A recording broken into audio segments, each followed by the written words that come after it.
नमस्कार, मैं हूं विवेक मिश्र। आप देख रहे हैं पीटीसी लाइव संवाद। आज हमारे साथ स्पेशल गेस्ट हैं बात करने के लिए शोभित शुक्ला जी। शोभित शुक्ला जी बस्ती में इस समय लगातार जो तमाम सारे युवा हैं, जो छात्र हैं, उनको अपने संस्थान के माध्यम से न सिर्फ बेहतर एजुकेशन दे रहे हैं, बल्कि जो समाज के कमजोर हैं, आर्थिक रूप से जिन परिवारों के बच्चे हैं, उनको भी लगातार ये अपने यहाँ पढ़ाई पूरी करा करके उनको अलग अलग परीक्षाओं में शामिल करा करके उनको सफल बना रहे हैं। हम इनसे बात करेंगे और जानेंगे क्या पूरा इनका पढ़ाई लिखाई है, क्या इनके जीवन का अब तक का सफर रहा और कैसे आगे क्या कुछ प्लान करके चल रहे हैं। बहुत बहुत स्वागत है आपका हमारे चैनल। धन्यवाद सर, धन्यवाद सर। सबसे पहले तो अपने बारे में बताइए कि पढ़ाई लिखाई आपकी कहाँ से हुई और कैसे आपने इस सेवा में जाने का इस तरीके से आपने प्लान किया। हम जब अपनी प्रारंभिक एजुकेशन को कर रहे थे तो उस समय हमारे दिमाग में चल रहा था कि किस किस तरीके की समस्याएं बच्चों को उठानी पड़ती है अपने रिजल्ट को, अपने कैरियर को अच्छा बनाने के लिए। तो तभी से हमारे दिमाग में एक चीज था कि कहीं अगर मुझे मौका मिलेगा तो मैं एक ऐसा प्लेटफॉर्म जरूर रिप्रेजेंट करूंगा जहां से बच्चों को ऐसा हेल्प मिल सके। हम अपना 11th 12th यहीं बस्ती शहर में रह के कंप्लीट किए और हमारा सिलेक्शन इंजीनियरिंग में हो गया। मैं मदन मोहन मालवीय से अपना 4 साल का इंजीनियरिंग कंप्लीट किया। इंजीनियरिंग के टाइम पे हमको कुछ ऐसा सौभाग्य मिला कि मुझे टीचिंग से जुड़ने का मौका मिला और हम गोरखपुर में अपना ये टीचिंग करियर स्टार्ट किया। देन आफ्टर मैं मूव ऑन किया मथुरा में वहां पे रहा, पढ़ाया एज अ फिजिक्स फैकल्टी, काफी चीजें सीखने को मिली। देन मुझे एक और अपॉर्चुनिटी मिली ग्रो भारत के साथ, जो कि एक कानपुर आईआईटी की पूरी टीम थी और वहां भी मैंने 2 साल चीजें की। जब मैं कोविड में रिटर्न बैक हुआ तो जो चीजें मैंने इस टाइम ड्यूरेशन में सीखा था, मुझे लगा कि अब ये काम मुझे अपने शहर के लिए, अपने लोगों के लिए, अपने घर के लिए, अपने परिवार के लिए, अपने गांव के लिए करना चाहिए। और फिर वहां से मैंने ये प्रण किया कि अब हमें एक संस्था डेवलप करने की जरूरत है जो बच्चों को हेल्प कर सके उनके हायर एजुकेशन के लिए। क्योंकि छोटे शहरों में बच्चे काफी ज्यादा कंफ्यूज होते हैं, उनको पता ही नहीं होता है कि 11th करने के बाद उनके पास क्या क्या ऑप्शंस हैं, क्या क्या कैरियर अपॉर्चुनिटीज होती हैं, कैसे कैसे वहां पहुंचा जा सकता है। और वो चीज को बच्चों को आसान बनाने के लिए हम लोग ये संस्था स्टार्ट किए।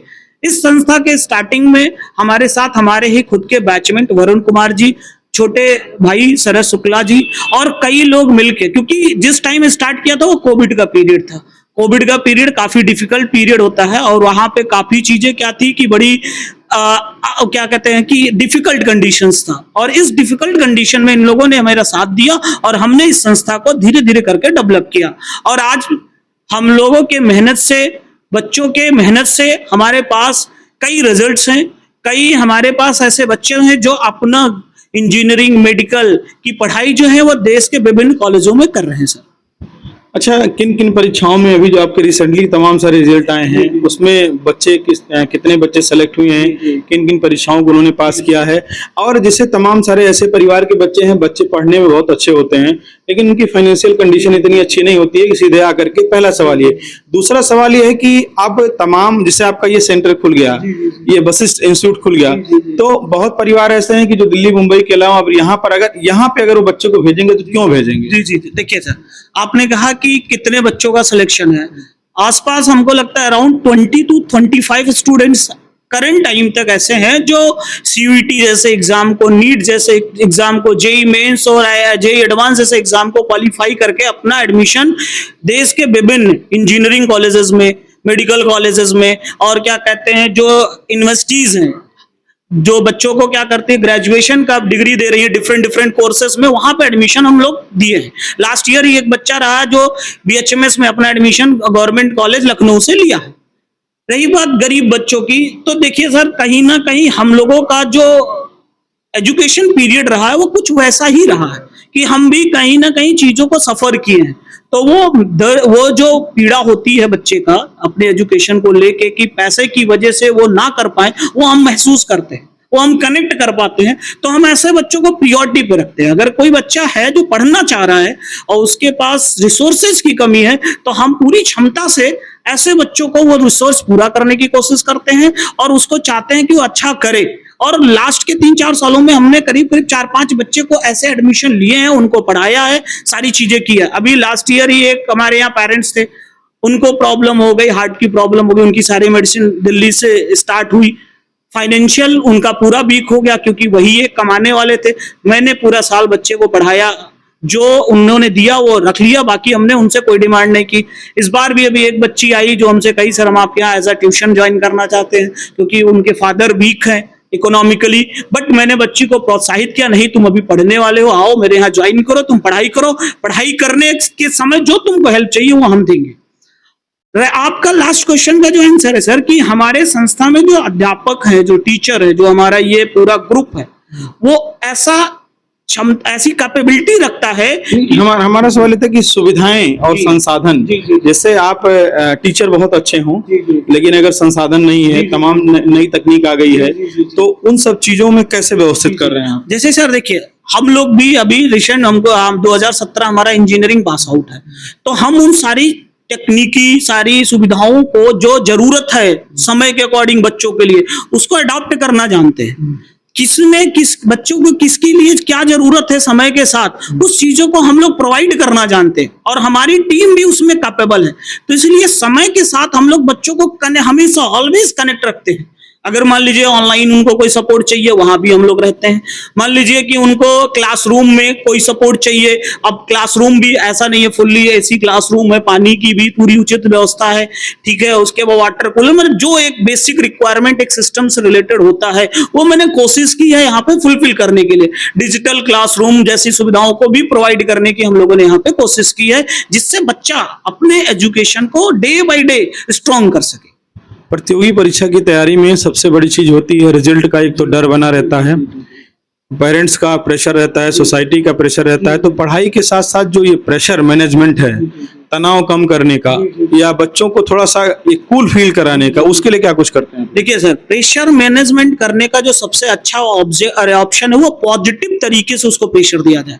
अगर निगेटिव तरीके से प्रेशर दिया जाएगा तो उसके बॉडी पे, उसके एजुकेशन पर बैक इफेक्ट डालेगा। बिना प्रेशर के तो काम होने वाला नहीं है, ये तो फिजिक्स का रूल है कि प्रेशर रहेगा तभी बच्चे का ग्रोथ होगा। अब वो प्रेशर हम कैसे दे रहे हैं, पॉजिटिव तरीके से देना कि निगेटिव तरीके से? हम ये लोड नहीं डाल रहे कि नहीं बच्चे आपको ये करके यहां करना, हम बच्चे को ये लोड देते हैं आप अपना बेस्ट दो, आपके अंदर जितनी क्षमताएं हैं, आपके अंदर जितनी कैपेबिलिटी है, आप उसमें परफेक्ट करो और फिर अपने आप को कैलकुलेट करो कि आपने जो चाहिए था कि वो आप आज बेस्ट दिए, और जब आपको वो चीज फील होने लगेगा कि हम अपना बेस्ट दे रहे हैं, तो आप प्रेशर मैनेज करना जान जाएंगे, आप अपने आप को अपग्रेड करना जान जाएंगे और फिर आपका सिलेक्शन कोई रोक नहीं सकता। तो हम बच्चों को ऐसे ही मॉडिफाई करते हैं, प्रेशर करना है अब पॉजिटिव फॉर्म में उनको प्रेशर देते हैं ताकि वो उस चीज को वेयर करें, लोड को ले, क्योंकि बिना प्रेशर लिए, बिना पढ़ाई किए, बिना सेल्फ स्टडी किए, बिना टाइम दिए तो सिलेक्शन सर आज के टाइम पे मुश्किल है। कंपटीशन बहुत तगड़ा है। आई थिंक हमको लगता है कि इंडिया में सिलेक्शन का नहीं रिजेक्शन का प्रोसेस है, क्योंकि एक एक सीट के लिए करीब करीब 10-10, 15-15 बच्चे जो है कैपेबल है। अब उसमें से तो हमें लेना एक ही है, तो उस प्रोसेस में जब तक आप प्रेशर नहीं लेंगे तब तक तो आप वहां पे सरवाइव नहीं कर पाएंगे। बट हाँ, उसको पॉजिटिव वे में अगर लेना सीख गए तो आप क्या हो, सिलेक्टेड। आपने जब नौकरी छोड़ी कोविड में या जो भी परिस्थितियां बनी, तो फिर जब आपने डिसाइड किया कि हम इस तरीके से संस्थान एक डेवलप करेंगे, तो परिवार का सपोर्ट कैसा रहा? और इस तरीके के तमाम लोग ऐसे हैं जो नौकरी कर रहे हैं, कुछ और काम कर रहे हैं, लेकिन मन में उनके एक प्लान है कि हमको करना है, लेकिन फैमिली सपोर्ट नहीं हो पाता है या खुद हिम्मत नहीं जुटा पाते हैं। तो ऐसा अगर कोई चाहता है तो आपने कैसे डिसाइड किया ये? और अगर और कोई इस तरीके से काम करना चाहता है तो उसके लिए क्या संदेश है? देखिए सर, ये तो जरूर आपकी बातों से मैं पूरी एग्री कर रहा हूं कि बड़ा टफ होता है। आप अपने कंफर्ट जोन से निकल के आके और अपने आप को क्या कहते हैं, एक तरीके से संघर्ष के जोर में झोंक देना, ये बड़ा टफ कंडीशंस होता है। और रही बात की कोविड में ऐसा डिसीजन मैंने लिया, हाँ, मैं जब जॉब पीरियड था तो मेरा एक ठीक ठाक अच्छा पैकेज था, मैं बढ़िया तरीके से चीजों को मैनेज कर रहा था। मैं यहाँ आया, बहुत सारे प्रॉब्लम्स मुझे फेस करने पड़े, बट जो एक मेरे अंदर का बिल था, जो मेरे अंदर का एक स्ट्रेंथ था कि नहीं, मुझे एक अच्छा संस्था क्रिएट करना है अपने लिए और अपने इस बस्ती शहर के लिए, वो जो हमारा दृढ़ संकल्प था उसने हमको काफी सपोर्ट किया। इसमें हमारे घर परिवार के लोग भी साथ खड़े रहे, हमारे गांव समाज के भी लोग साथ खड़े रहे और बस्ती शहर के भी लोग हमारे साथ खड़े रहे, हमारे साथ आगे चलते रहे और डे बाय डे हमारे साथ चीजें पॉजिटिव होती गई। और वो वही जो सबसे बड़ा स्ट्रेंथ था कि हमको इसके लिए हमेशा पॉजिटिव सेंस में प्रमोट करना रहा कि नहीं, आगे बढ़ते रहो, चीजें आसान होती चली जाएगी। आसान करने का देखिए, लाइफ का सबसे बड़ा शॉर्टकट है आप कितना जल्दी इनिशिएट कर ले रहे हो। आप इनिशिएट करिए, प्रॉब्लम आएगी, उस प्रॉब्लम से फेस करिए, उसका सोल्यूशन आपको नेक्स्ट मिलने वाला है। और यही प्रोसेस है, अगर इस प्रोसेस में अपने आप को आप रमा लिए तो आप कहीं ना कहीं जरूर अपने आप को स्टेबल कर ले जाएंगे। यही सिंपल सा रूल है। अगर आप प्रोसेस में घबराए, बेचैन हुए कि नहीं चीजें हो रही हैं, आप अपने कंफर्ट जोन को याद किए, तो फिर आप वहां पे नहीं पहुंच पाएंगे। कंफर्ट जोन जब था तो भूल जाइए, अब आप संघर्ष के दौर में आए हैं, आपको लोगों से मिलना है, बातें करनी है, अपनी समस्याएं बतानी है, सुननी है, उनसे आपको एक पॉजिटिव रिस्पॉन्स लेते रहना है, कंटिन्यू मेहनत करना है, और कहीं ना कहीं आपका डेस्टिनी मिल ही जाएगा। और इसी प्रोसेस पे मैंने काम किया सर। फेल्योर एक वर्ड आता है जिंदगी में, उसके लिए कहते हैं सबको तैयार रहना चाहिए, लेकिन कोई तैयार हो नहीं पाता है, होना भी नहीं चाहता।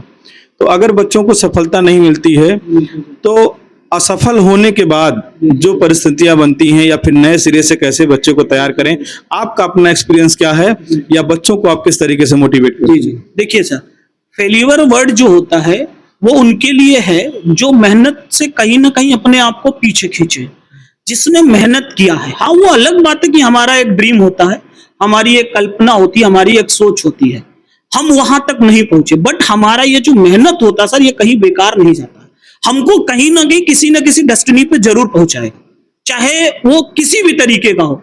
तो अगर आपने अपने प्रोसेस में, मैंने कहा ना कि हर एक चीज का प्रोसेस है, स्टेप बाय स्टेप आपको चलना है, अगर उस प्रोसेस में आप मेहनत किए हो, चीजों को सीखे हो, चाहे कभी अप जाके सीखे, कभी डाउन जाके सीखे, किसी भी तरीके से अगर आपने चीजों को सीखा है तो वो आपके लिए पॉजिटिव रहेगा ही रहेगा, आप कभी भी फेल होंगे ही नहीं होंगे। और अगर ऐसी संभावना बन रही है तो आप अपने आप को उससे तुरंत बाहर निकाल के और अपने लिए एक कई विकल्प का ऑप्शन क्रिएट करके आप अपने आप को वहां सक्सेस कर लेंगे।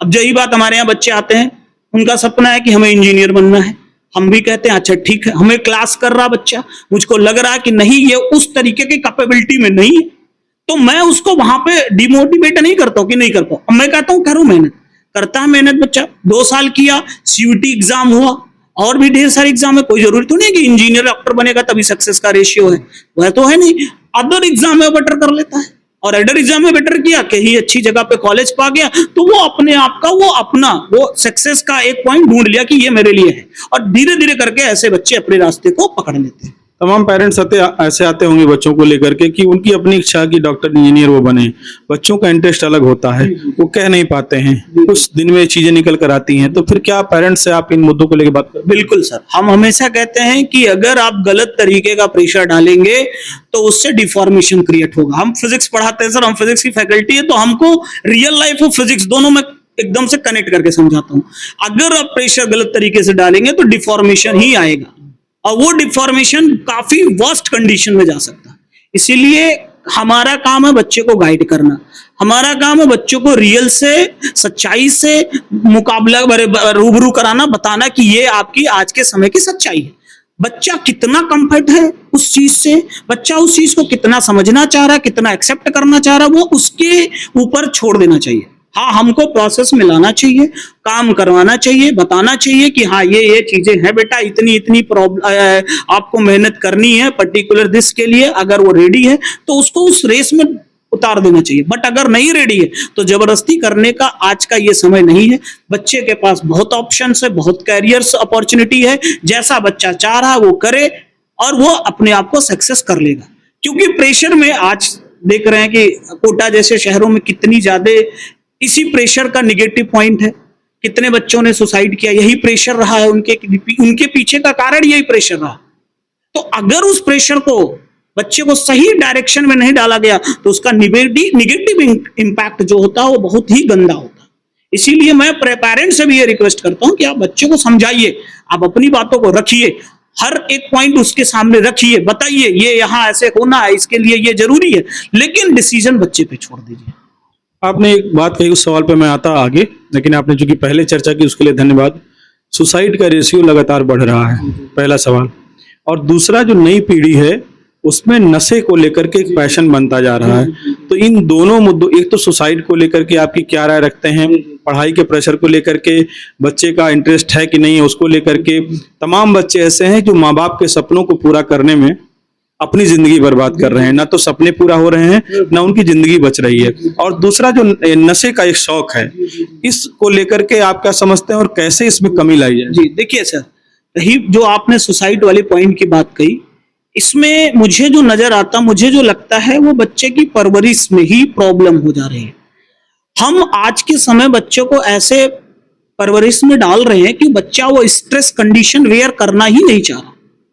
हम बच्चों को इतने कंफर्ट लेवल में लाके छोड़ रहे हैं आज के समय में कि जब वो कंफर्ट लेवल के बाहर जाता है, डिस्कंफर्ट जोन में आता, तो वो उस प्रेशर को झेल पाता ही नहीं है। और वो उसका दिमाग क्या होता है भाई, देखिए हमारा ब्रेन या हाँ इंसान जो है वो आपके प्रीवियस फैक्टर के बेसिस पे वर्क करता है। आपके साथ बैक में कैसी कैसी चीजें रही हैं, ब्रेन उसी चीजों को लॉजिकली कनेक्ट करके आपको एक डिसीजन देता है।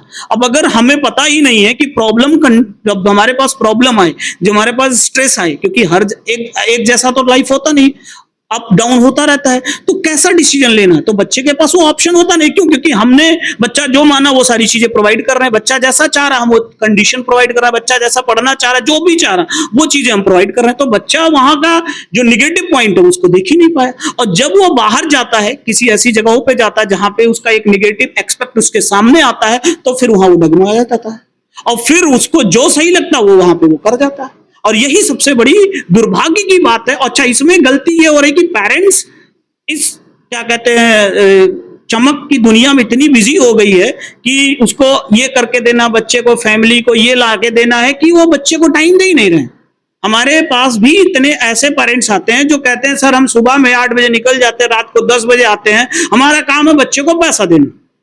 अब अगर पेरेंट्स ये स्टेटमेंट बोलेंगे कि सिर्फ बच्चे को पैसा देना ही मेरा काम है, तो फिर बताइए उसकी परवरिश कैसे की जाए? फिर तो एक टाइम आने के बाद बच्चा भी सिर्फ पैसा ही तो देगा पेरेंट्स को। भाई वो बात सही है सर, लेकिन अभी बच्चे को हमें तैयार करना है। नहीं, हम ये कह रहे हैं कि एक केजी के बच्चे को, क्लास 1 के बच्चे को, 2 के बच्चे को टॉप क्लास में आने के लिए पेरेंट्स को कौन सी इतनी जल्दी है? नहीं, कोई जल्दी नहीं है। बच्चे को वही तो टॉप कर देगा तो क्या बदल जाएगा उनका जीवन? वही तो, कुछ नहीं होगा। देखिए मेन कहानी तो स्टार्ट होती है जब बच्चा अपने ब्रेन से काम करना स्टार्ट करता है। मेन कहानी तो वो स्टार्ट होती है जब बच्चा 13 प्लस होता, 16 प्लस होता, तब वो वहां से जर्नी स्टार्ट होती। हम लोग के साथ बहुत सारे ऐसे बच्चे रहे जो हमेशा मैं रिकॉल नहीं कर पा रहा हूँ, किसी मनोचिकित्सक या किसी ने बताया, कोई सर्वे था कि कुछ क्लास, इतने क्लास तक बच्चे को कुछ याद ही नहीं रहता है। कुछ एक एज होती है, उससे पहले जो भी आपने पढ़ाया वो उस टाइम के बाद भूल जाएगा। वो है ऐसी बात? जी बिल्कुल सही बात है। हम ही लोग को देखिए जो बचपन की चीजें वो अभी भी एकदम पूरी तरीके से याद है, बट अभी रिसेंट के 4-5 सालों की चीजें देखिए तो वो धुंधली सी नजर आती है। कारण यही है ना कि ब्रेन काम वैसे करता है। अब बच्चे को अगर हम अनर्गल तरीके का प्रेशर डालेंगे तो उसका बैड इंपैक्ट आएगा ही आएगा। बच्चे को भाई वो भी एक छोटा पौधा है और छोटे पौधे को सिर्फ खाद पानी की जरूरत नहीं है, उसके भी इमोशंस है, उसको भी समझना, उसके अकॉर्डिंग उसको डील करना, ये भी एक बहुत सबसे बड़ा इंपॉर्टेंट टाइम होता है और जिसमें कहीं ना कहीं हम सब लोग फेल हो रहे हैं। और यही कारण है बच्चे को मिसलीड करने का। आपने कहा ना कि व्यसन में बच्चा लिप्त है। आज के समय में हम अभिभावक, हम पेरेंट्स जान ही नहीं रहे कि हमारा बच्चा जा कहाँ रहा है। अगर मैं कोई पेरेंट्स आए, मैं पूछूं कि लास्ट 24 घंटे में बच्चे की क्या हरकतें रही, कितने घंटे आपने दिए? हाँ, लास्ट 24 घंटे में बच्चे की क्या हरकतें रही, कहाँ रहा, क्या आपके पास डेटा है? नहीं है डेटा। तो बच्चे को पता है कि पापा तो हमसे दूर हैं, कनेक्टेड ही नहीं है, तो उसको उस समय जो नॉलेज मिलेगा उसको एक्सेप्ट करेगा, क्योंकि वो उसकी हाई एनर्जी लेवल है। और फिजिक्स कहता है, साइंस कहता है हाई एनर्जी लो स्टेबिलिटी। फिर वो उन सारी चीजों को एक्सेप्ट करेगा जो उसको नजरों में अच्छा लग रहा है। वो अलग बात है कि दुनिया के लिए अच्छा है नहीं है, क्यों? क्योंकि उसमें वो एज ही ऐसी होती है कि जिसमें एक्सेप्टेंस लेवल बहुत तगड़ा होता है और एक्सपीरियंस लेवल बहुत खराब होता है। और एक्सपीरियंस और एक्सेप्टेंस जब तक दोनों चीज नहीं साथ में मिलेगी तब तक आपको डेवलपमेंट नहीं दिखेगा।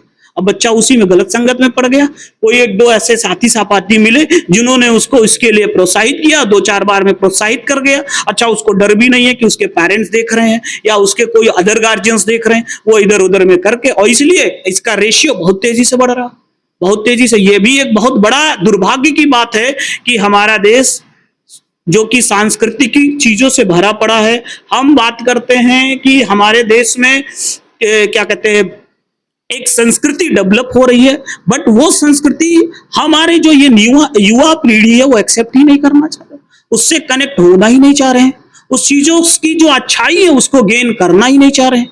अब इसमें या तो पेरेंट्स क्या कहते हैं फेलियर है, या तो अध्यापक गण। दो ही मेन रीजन होते हैं, मेन रोल दो ही प्ले कर रहे हैं, एक जो संस्था है जो शिक्षा दे रही है, और एक जो घर है, एक जो घर का एटमॉस्फेयर है उस चीज को अडॉप्ट करवा रही है। यही दो रिस्पॉन्सिबल, बच्चे की गलती नहीं है। 20 साल का बच्चे तक की कोई गलती नहीं होती है कि उसने गलत चीजें किया, वो उसको करना है, जब तक वो करेगा नहीं तब तक सीखेगा नहीं। लेकिन वो करना उसके लिए सही है कि नहीं सही है, ये कौन बताएगा? हम बताएंगे, पेरेंट्स बताएंगे, अभिभावक बताएंगे। अच्छा, जब किसी रिजल्ट आता है कोई किसी कंपटीशन का, तो हम देखते हैं कि तमाम सारे संस्थानों में भी कंपटीशन शुरू हो जाता है।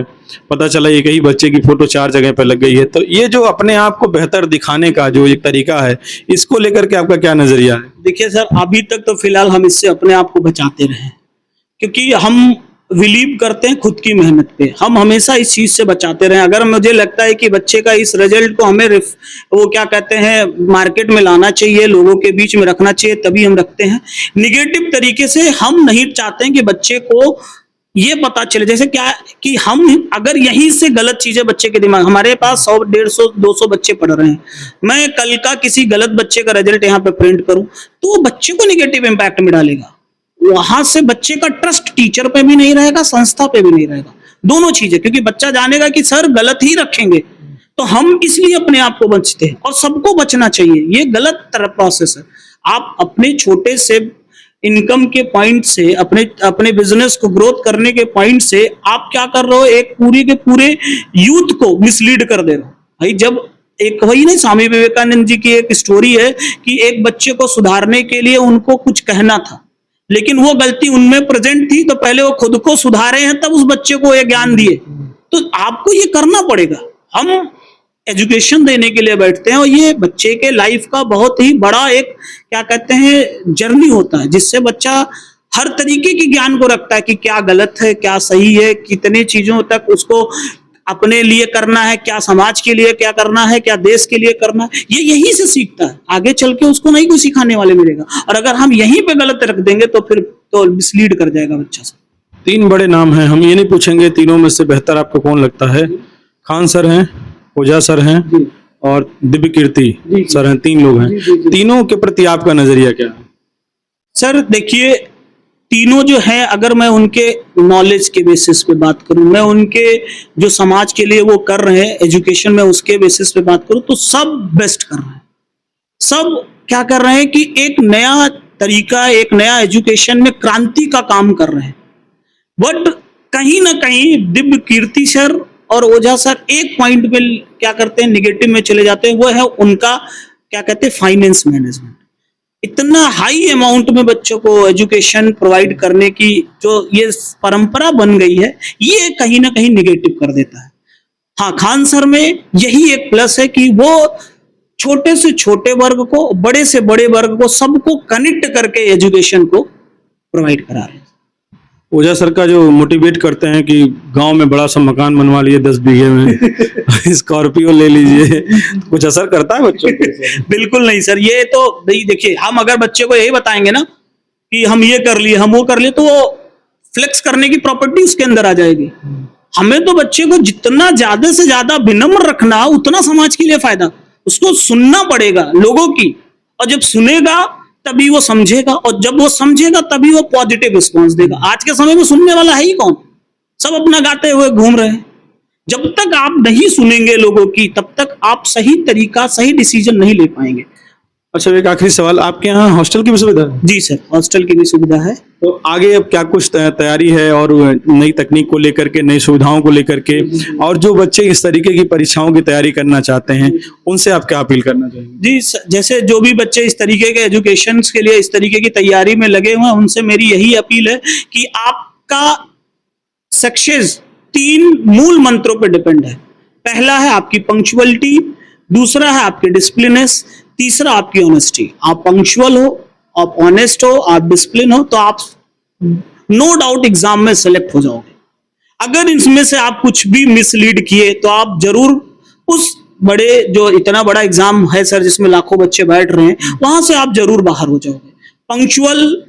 पंक्चुअल रहोगे तो आपको कितने टाइम तक बैठ के पढ़ना है, कितना मेहनत करना है, इसके लिए वो आपको बाध्य करेगा। डिसिप्लिन रहोगे तो आज ये वर्क टीचर ने दिया है, इतना करना है, घर में कुछ भी हो रही उससे हमको कोई फर्क नहीं पड़ रहा।